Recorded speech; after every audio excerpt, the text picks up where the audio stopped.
Hi, and welcome to this, the 33rd edition of the u3a radio podcast, which increasingly is being listened to on various podcast platforms such as Apple, Spotify, Google, alongside YouTube.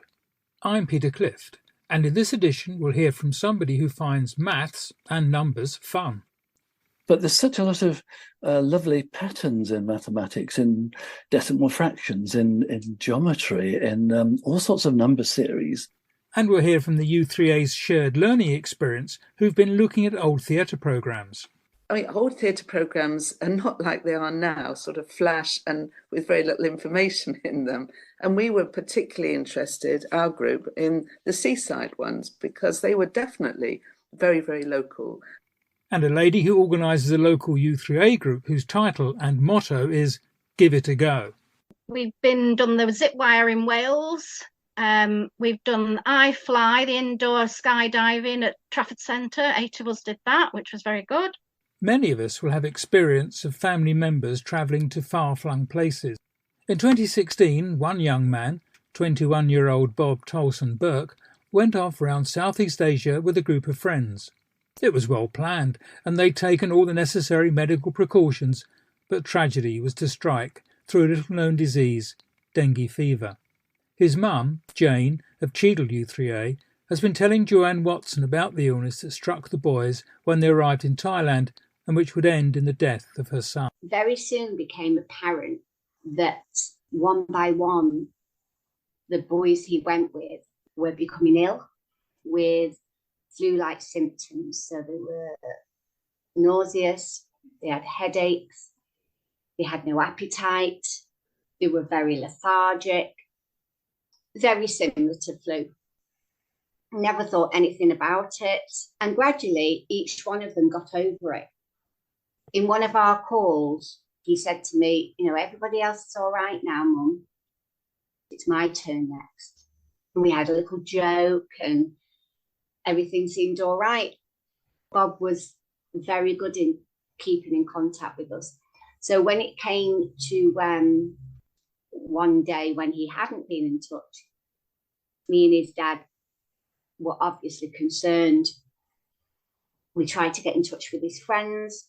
They travelled like in rural areas. So sometimes obviously the Wi-Fi wasn't very good. The next day he phoned us. So he said, I've been ill. And his words were, my head doesn't feel part of my body. I can't eat. I'm just very lethargic. He said, my head hurts, my neck hurts, every bone in my body hurts. He said, so I took myself to the local hospital and they gave him the all clear. So they did chest x-rays. They did a blood count. They said everything was absolutely fine. But one thing that they did say to him was that if you don't feel any better in 2 days' time, you need to come back. So he went back. And again, we couldn't get in contact with him at all. So we were frantic now, knowing that he'd been ill. We contacted every hospital in Phuket. We contacted the British Embassy. This is a Friday night. The embassy's not open. We wasn't getting responses from the hospitals in Phuket. Couldn't get hold of his friends. If you can imagine, it was just frantic all night. We then looked at our passports because I wanted to go out there. And we found that mine and my husband's passport was out of date. So the next day on Saturday, it was early Saturday morning, we'd had no sleep, obviously. And he phones and he says, I'm on the way to a government hospital, Mum. He said, I just can't breathe. And I said, I'm coming, Bob. I'm coming out there to get you. Don't worry, everything will be fine. And I knew that I didn't have a passport. So he was in the hospital. He'd had numerous heart attacks. And it was only when later on they did a diagnostic test, which showed he had dengue fever. By then it was too late, really. Bob passed away on the 7th of December. I didn't know what it was. Bob didn't know what it was. There was nothing in his leaflets that he got from the vaccination clinic to say, apart from one sentence at the bottom that said, there is also a tropical disease called dengue fever. The fatality rate is 1%. You don't need to worry about it. So dengue fever, which there is no vaccine for, how do you get dengue fever? So you get dengue fever from an Aedes aegypti mosquito, which is a female mosquito. She bites you in the daytime, and she'll bite you where it's damp and dark. And if you think of it like she'll bite you first thing in the morning when you're going for a coffee, she'll bite just as dusk in the evening. So it comes from that. Now, Aedes aegypti, they flourish in standing water. So they bite a person that's already been infected, and then they continue biting other people. The majority of dengue cases don't have any symptoms at all. So it's not as though you can find out what it is and get treatment straight away. But this is not just in the Far East that you can catch. Absolutely not. No, it's actually now we've had cases since 2017 in France, Mexico, Portugal. And so it's slowly coming over from a tropical country. So what advice do you give people to mitigate the chances of you actually being bitten? The only thing you can do is spray. You can spray and spray and spray. The incubation period for dengue fever is 3 to 5 days. So leading up to the 5th day, if you still don't feel well, then you take yourself to the hospital and you ask for a diagnostic test on dengue fever. And what they do, they look at your red blood count. Now, as I understand it, one of the things that you would perhaps take when you have flu is, Nurofen or something like that. But that actually isn't what you should take. It's not, and thank you for saying that. No, because what it does, it just escalates the internal bleeding.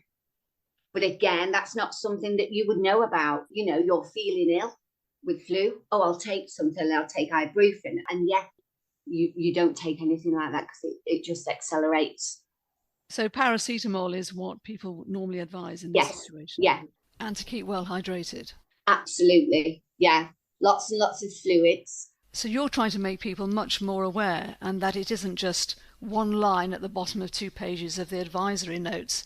It's something much more prominent. Absolutely. Yes. I'm just a working class mum, and I've come to this through a horrific tragedy. In 2018, 2019, I travelled to where Bob went in Vietnam. He absolutely loved Vietnam. And I took his footsteps. I needed to see it. I stayed in the same hostels as Bob, wore the same T-shirts he wore, at the same venues as Bob. But while I was there, anybody I saw, I'd give them something about dengue. So I'd tell them what happened to my son, what they need to do. Now, with those, many people were on board. Some people thought they were invincible and would be absolutely fine. And I get that now. And I'm just trying to make people aware, and especially travellers. I can't help Bob, but hopefully I can save one other traveller's life. Jayne Tolson-Burke, and there is more about her awareness campaign in conjunction with the World Mosquito Programme on her website, www.weareherebutwearelost.com. That's all one word, www.weareherebutwearelost.com. Are you terrified of maths, or do you find numbers fascinating? Well, one person who does find maths and numbers fascinating is Ron Nott. He recently gave a talk nationally to u3a on just that subject. I caught up with Ron recently and I asked him, can we make maths more fun?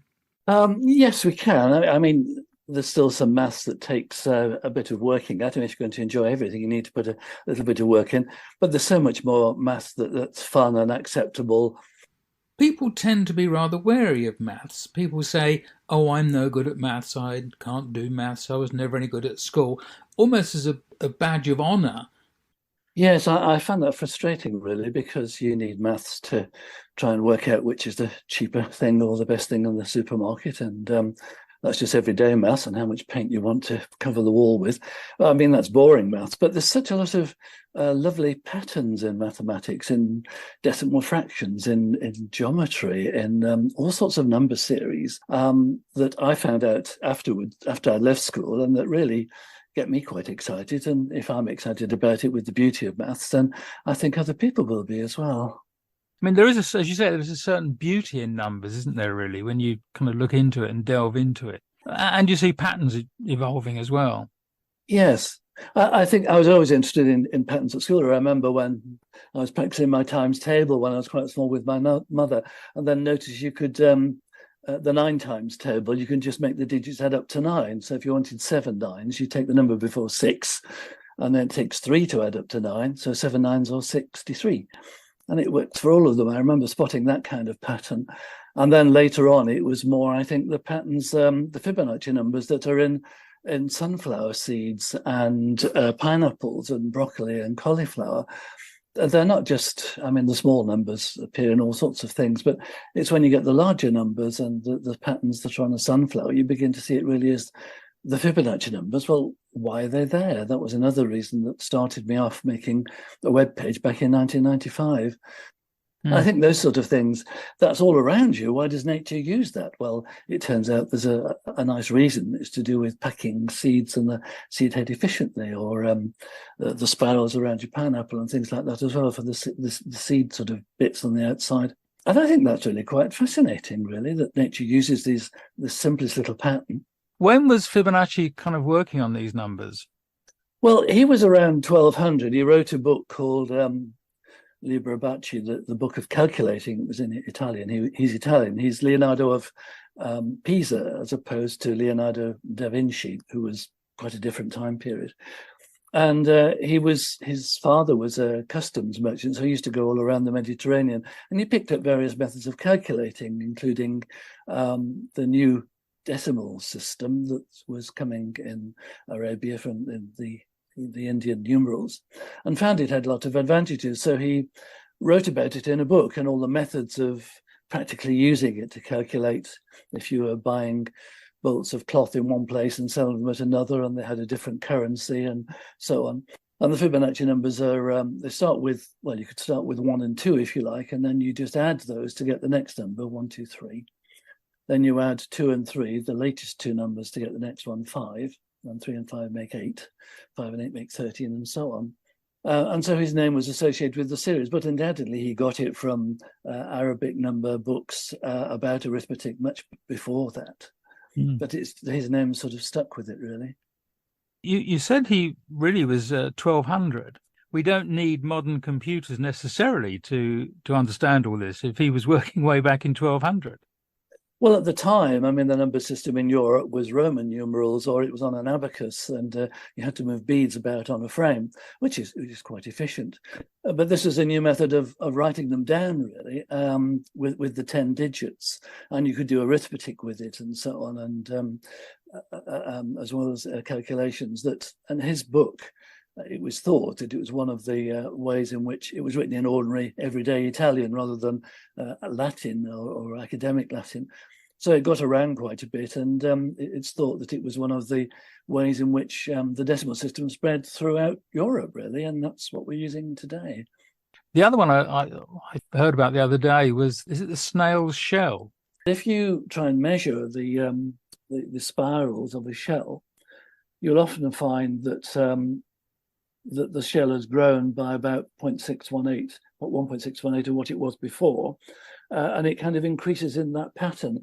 Going back to the seeds, essentially, then what you're saying is it's a practical reason. I've got some animations on the webpage to show this, really, that if you want to just, well, if you imagine the meristem, the little growing point of the plant that puts out little new seeds, and then it pushes the older ones out a tiny bit to make room for another one, which grows in the middle at this very growing point, the meristem. Then it produces, it can produce a pattern, and the way it does it is that it kind of goes around 0.618 of a turn to produce the next little seed, and then it turns around 0.618 of a turn again, golden section number, and produces another. And when you do that, the larger you get, you'll find the Fibonacci numbers appear. The larger it is, the higher the Fibonacci numbers.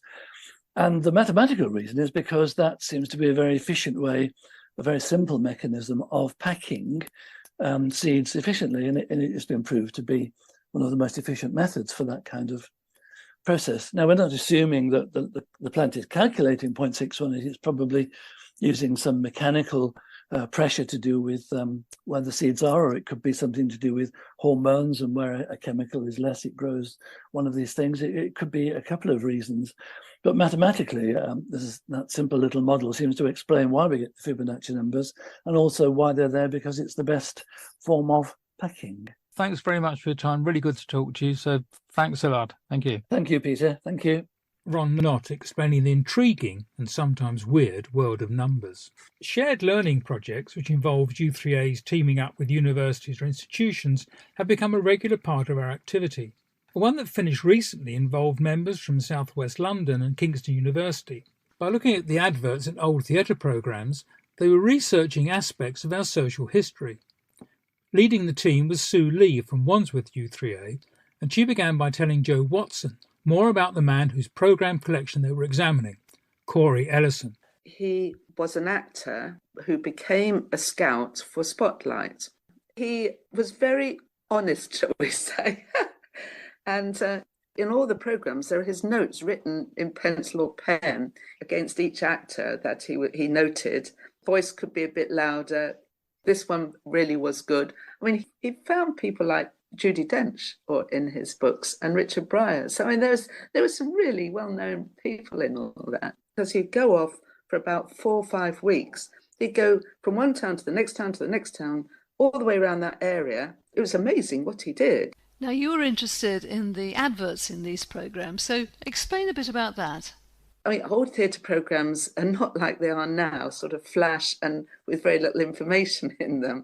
And we were particularly interested, our group, in the seaside ones, because they were definitely very, very local and what you could do. And we opted for really the 50s and the very early 60s, before the package holidays had set off. So they were definitely the British holiday maker and what they could do. So, you know, you'd have adverts for the Gulf or the trips around the bay or something like that inside these programmes for the theatre.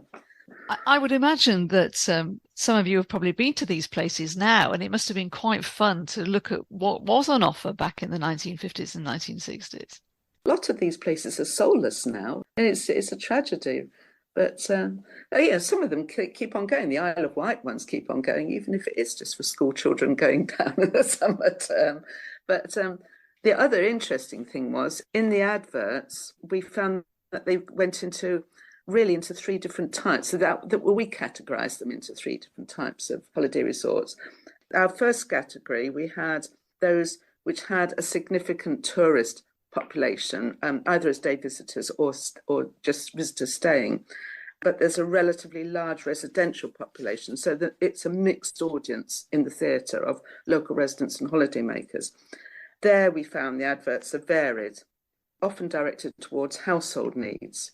Eastbourne adverts varied from jewellers to coal merchants, and furs as well, car tyres. The main thing we thought, a lot of them were very aspirational in tone. I mean, this is the late 50s, life is beginning to change. And that was one of the things that we found with that type of resort. I've got examples here of Worthing and North Shields and South Shields and Folkestone down. Our second category is where there is a significantly higher proportion of holidaymakers compared with local residents. And these towns have got a very distinct summer season, and the local economy is very dependent upon them. And the adverts there are almost entirely focused on holiday activities, from local parks and exercise, gift shops, pubs, cafes, and other things that people could do, like going on boat trips or going to the zoo or something like that. And Ilfracombe and Paynton are two typical ones of that one. And the third category, there was only one we could find there, where it's entirely made up of holiday makers, and the holiday camps are the obvious example for this one. We only found one that Ellison had visited, which was Butlins in Skegness. So the programme is just totally devoid of adverts because they're not selling anything there.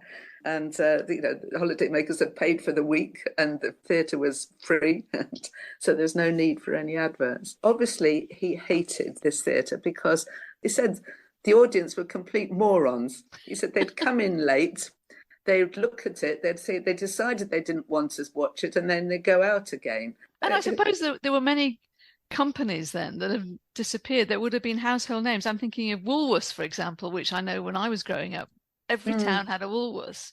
Yes. But now you wouldn't find them. And Timothy Whites and Taylors. Yes, that's right.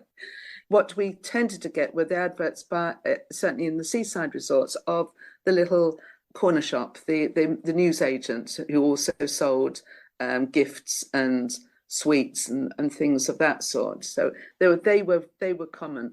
But I say the aspirational ones were very interesting with household goods, because the big electrical appliances were just coming into households then, like electric fridges and whatever else, that sort of thing was just coming in. So they were a good reflection of how life was beginning to change in those days. Sue Lee from Wandsworth u3a. Are you up for a challenge? Do you enjoy the rush of adrenaline? Well, a group from Mawdesley u3a certainly are. I spoke to Karen Yates, the leader of the group, and I began by asking her to tell me what was the Give It a Go group. If you've always fancied doing something's been on your bucket list and you don't know how to go about it, you don't want to do it on your own. A lot of people, live on their own and that they're not sure about doing things. I mean, I'm the same. So we thought we'd give it a go. So that they came with ideas, and it doesn't have to be an adrenaline-fueled activity, although we've had a few of those. But we started off with a pottery. I've always wanted to throw a pot because I like watching the Great Pottery Throwdown. So I was talking to our chairperson in lockdown when you could meet with 6 people to walk. So me and Christine were chatting, and she said, "Oh, I fancy doing that too." So she actually looked it up, and 4 of us originally went and did that. So then we decided, what can we have at a group? So what can we call it? So Give It a Go came. So you've thrown pots. What else have you done? We did paddle boarding. 20 odd of us went paddle boarding. There's a local place nearby that does it, usually for schools. So the poor lad who was teaching us was a little bit disconcerted with a load of slightly older clients. Really, he wasn't sure how to manage us, but that was quite good. So that was paddle boarding and canoeing. We've done some willow weaving, and we've done quite a few bell ringing things: church bell ringing, hand bell ringing, steel drumming. We've done the zip wire in Wales. We've done iFly, the indoor skydiving at Trafford Centre. 8 of us did that, which was very good. Indoor skydiving sounds fascinating. What was that like? Well, you only get about 90 seconds, but it seems to last a long time. No, it's really good. You have to practice adopting the position in your lounge at home, so lying on your tummy with your arms up in the air. So if you've got back problems and shoulder problems, you couldn't do it. But then you go in, and it's a big air plume you lie on it. There's a guy with you. You lie on it, and you have to learn hand signals, because if you need to straighten your legs or lift your arms up higher or relax, that was the main thing, relax. And then he said if he thought that you were okay, he let go of you and said, "Do you want to go up?" So they upped the power of the air, so you flew up in the air about 20 meters or so, and then came down again. Everybody that went on it enjoyed it, and we were all a little bit nervous as well to go on it. But I suppose that's the thing when you're in a group as well. We were all laughing and joking with each other and cheering each other on. So goodness, you've done everything from pottery throwing to skydiving by the sounds of it. Yeah, well, the handbell ringing, we've now started a handbell ringing group. So we borrowed some bells to start with, and then we decided, there's quite a few people came and they decided they wanted to start a group off. So that started. Willow weaving, we had 3 sessions in March, I think, and we're having 2 more around Christmas for Christmas things, making a star or a little wreath or something. So things have moved on a little bit with some of the things, others we haven't carried on again. Any plans for the future? Well, when I originally, we have a coffee morning on a Wednesday, so I announced it at the coffee morning for people with ideas to come and give me their ideas. So I had about 30 different activities that people had suggested, from llama walking. I was to drive a big tipper truck as well. Those massive trucks. We want to do a Segway. There's in Cartmel, in the lakes, they do a Segway course. So that is one that's vaguely in the offering. Some other craft ideas that people had suggested. Clay pigeon shooting, we haven't done. The other thing I want to do, have you heard of the Via Ferrata at Honister Slate Mine in the Lake District? That's on my bucket list anyway. And a few people have come up to me and said, have you sorted that yet? So I've got the leaflet. You can do the big sky walk, can't you? I don't know if you've seen that. Yeah, up there, yeah. Well, you can go down the mine as well. There's quite a few activities that you can do. Okay, so have you got any kind of, dare I say it, mundane things in the pipeline that don't involve going up mountains or skydiving? Again, the craft thing. I've seen some samba drumming. It's at Penrith in the Lakes. They have a group that do that. I think there's a drovers weekend that's in Penrith, and they perform in there. And I think they will do they'll come and do a teaching thing with us. So I thought that was quite good, because I think we may do the steel drumming again. That was really good. There were like 20 odd of us, and we did actually play Don't Worry, Be Happy, which was quite good. So at the end of 2 hours, we could do that, and because there were so many of us, if you went wrong, you didn't notice who'd gone wrong. What would you say to people, and there must be lots of them, who kind of think, well, perhaps I could do that, or perhaps it would be nice to do that? What's your advice to people who are thinking like that in other U3As? Well, again, try and get other people involved. Ask if anybody else wants to do it, or do they have any ideas. And I always find Google a good tool. So you Google something and something comes up that they do it. Like I say, we're quite lucky around here, because there's lots of places within an hour's drive that you could go and do stuff.